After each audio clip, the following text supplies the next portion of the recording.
নমস্কার। দাম্পত্য জীবনে মাধুর্য আনতে এবং শুক্র গ্রহের দোষ দূর করতে এই কার্যকরী উপায়টা করে দেখতে পারেন।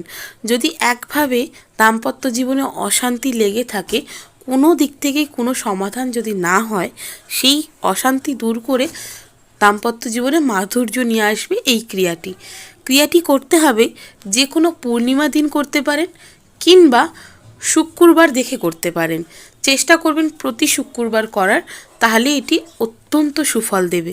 যেটা করতে হবে সেটা হচ্ছে শুক্র গ্রহের উদ্দেশ্যে সাদা মাখন, দেশি ঘি, কর্পূর, সাদা তিল এগুলো দান করতে পারেন।